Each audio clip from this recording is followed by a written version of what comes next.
नमस्कार दोस्तों। आज की विशेष report Iran, America, Pakistan, Europe और ब्रिटेन से सामने आ रही है। इन बड़ी घटनाओं पर आधारित है जिन्होंने पूरी दुनिया का ध्यान अपनी ओर खींच लिया है।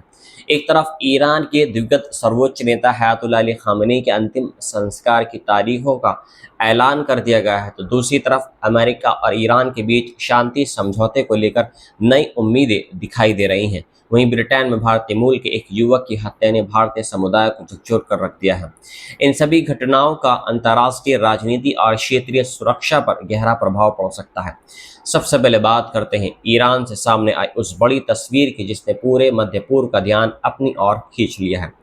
ईरानी सरकारी मीडिया के अनुसार देश के दिग्गज सर्वोच्च नेता अयतुल्लाह अली खामेनी का अंतिम संस्कार 4 जुलाई से शुरू होगा और 9 जुलाई को उनके गृह नगर मशहद में दफन के साथ संपन्न होगा। बताया गया है कि अंतिम संस्कार की शुरुआत राजधानी तेहरान से होगी, जबकि 7 जुलाई को पवित्र शहर कौम में विशेष धार्मिक कार्यक्रम आयोजित किए जाएंगे। 9 जुलाई को लाखों लोगों की मौजूदगी में उन्हें मशहद में सुपुर्द खाक किया जाएगा। रिपोर्ट्स के अनुसार अली खामेनी की मृत्यु 28 फरवरी को ईरान पर हुए अमेरिकी और इजरायली हवाई हमलों के पहले दिन ही हो गई थी। उस समय उनकी उम्र 86 वर्ष थी और वे पिछले 36 वर्षों से ईरान के सर्वोच्च नेता के रूप में काम कर रहे थे। अपने लंबे शासनकाल के दौरान उन्होंने ईरान को मध्य पूर्व की सबसे प्रभावशाली शक्तियों में शामिल किया। उन्होंने अमेरिका की नीतियों का लगातार विरोध किया और क्षेत्र में ईरान के प्रभाव को मजबूत बनाने के लिए विभिन्न सहयोगी संगठनों के साथ संबंध विकसित किए।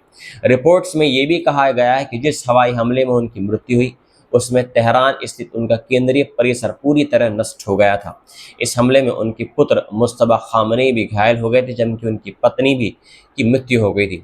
इसके बाद मुश्तबा खामेनी को ईरान का नया सर्वोच्च नेता नियुक्त किया गया। ये घटनाक्रम ईरान के राजनीतिक इतिहास में सबसे बड़े बदलावों में से एक माना जा रहा है। अब बात करते हैं उस खबर की जिसने दुनिया भर के राजनीतिक हलकों में हलचल पैदा कर दी है। पाकिस्तान के प्रधानमंत्री शहबाज शरीफ ने दावा ये किया है कि 3 महीने से अधिक समय तक चले संघर्ष के बाद अमेरिका और ईरान एक शांति समझौते के प्रारूप पर सहमत हो गए हैं। उनके अनुसार दोनों देशों के बीच प्रारंभिक समझौते पर अगले 24 घंटों के भीतर हस्ताक्षर किए जा सकते हैं। यदि ऐसा होता है तो ये मध्य पूर्व में जारी तनाव को कम करने की दिशा में एक ऐतिहासिक कदम माना जाएगा। हालांकि दूसरी ओर ईरान के विदेश मंत्रालय के प्रवक्ता इस्माइल बागई ने स्पष्ट किया है कि समझौते पर तत्काल हस्ताक्षर नहीं होंगे। उन्होंने कहा कि किसी समझौता ज्ञापन पर रविवार को हस्ताक्षर की कोई योजना नहीं है, लेकिन आने वाले दिनों में इस दिशा में प्रगति हो सकती है। बागई के इस बयान से ये संकेत मिल रहा है कि बातचीत अभी जारी है, लेकिन अभी अंतिम निर्णय तक पहुंचना बाकी है। इसी बीच एक फ्रांसीसी मीडिया रिपोर्ट्स में दावा ये किया गया है कि G7 शिखर सम्मेलन के समाप्त होने के बाद इस सप्ताह अमेरिका और ईरान के वरिष्ठ अधिकारी स्विट्जरलैंड में उच्च स्तरीय बैठक कर सकते हैं। बताया जा रहा है कि ये बैठक गुरुवार या शुक्रवार को आयोजित हो सकती है। रिपोर्ट्स के अनुसार ये बैठक जेनेवा में नहीं बल्कि स्विट्जरलैंड के जर्मन भाषी क्षेत्र में आयोजित किए जाने की संभावना है। जानकारों का मानना है कि यदि ये बैठक होती है तो इसका मुख्य उद्देश्य युद्ध को समाप्त करने की प्रक्रिया को आगे बढ़ाना है, स्ट्रेट ऑफ हार्मूज को दोबारा पूरी तरह खोलना और ईरान के परमाणु कार्यक्रम से जुड़े विवादों का समाधान तलाशना होगा।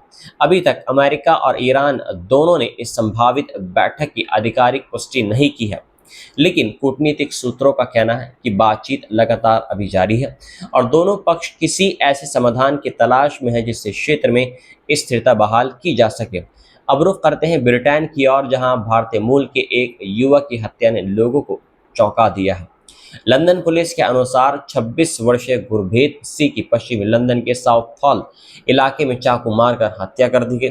घटना नॉर्थ रोड और डामर्स वेल्स लेन के पास हुई। उनके साथ मौजूद 30 वर्ष की उम्र के एक अन्य व्यक्ति को भी चोटें आई हैं, लेकिन अस्पताल में उपचार के बाद उन्हें छुट्टी दे दी गई। पुलिस के अनुसार आपातकालीन सेवाओं को बुधवार तड़के घटना की सूचना मिली थी।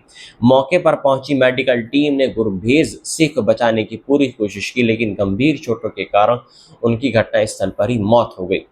जांच अधिकारियों का कहना है कि हमला आधी रात के कुछ समय बाद एक दुकान के बाहर हुआ था और मामले की जांच हत्या के रूप में की जा रही है। पुलिस ने घटना के संबंध में 7 लोगों को गिरफ्तार भी किया है, जिनकी उम्र 20 से 30 वर्ष के बीच बताई गई है।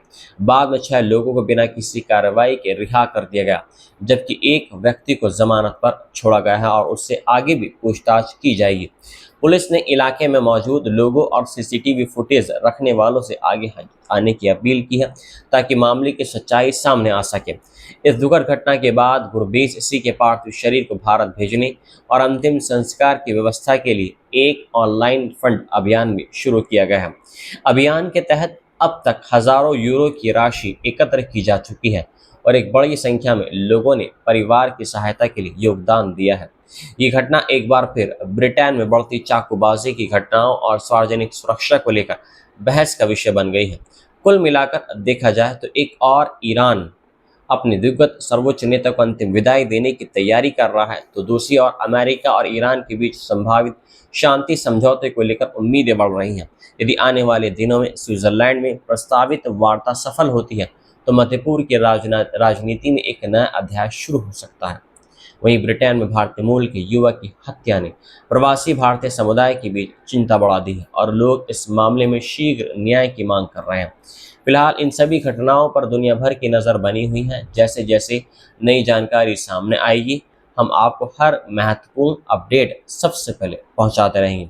इस खबर पर आपकी क्या राय है, हमें कमेंट्स में आप ज़रूर बताएं। मिलता हूं आपसे एक नई रिपोर्ट के साथ में। जय हिंद।